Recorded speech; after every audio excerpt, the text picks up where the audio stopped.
Kurani dallon nga tjerët në dy aspekte. Aspekti i parë, librat e para edhe pse kanë qenë të kufizuara në kohë dhe në vend, ato e kanë pasur një çështje tjetër, një mangësi tjetër, e që ka qenë se nuk kanë qenë të garantuara se nuk do të ndryshohen.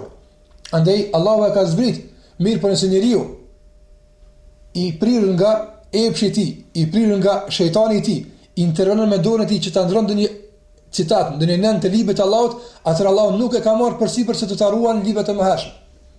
Andaj edhe kanë ndodhur ndryshime të tilla.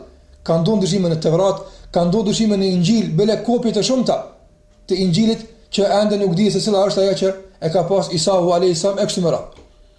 Përkundër Kuranit, i cili Allahu ka garantuar vetë në brenda këtij libri se ai do ta ruan.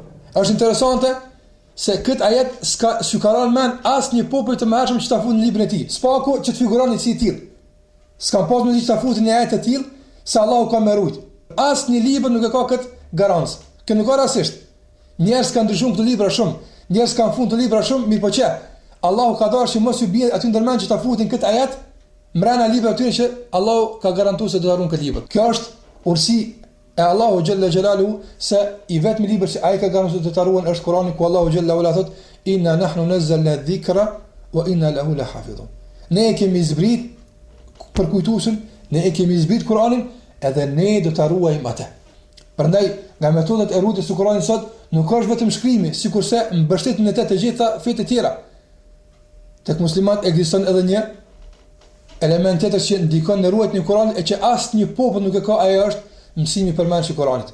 Nuk gjen hafiza të Tevratit, as hafiza të Injilit, sikurse gjen ti hafizllar, ton njerëz që dinë përmend Kur'anin, nga sa Allahu ka garantuar se do ta ruan në gjoksat e atyre që u kallon dituri.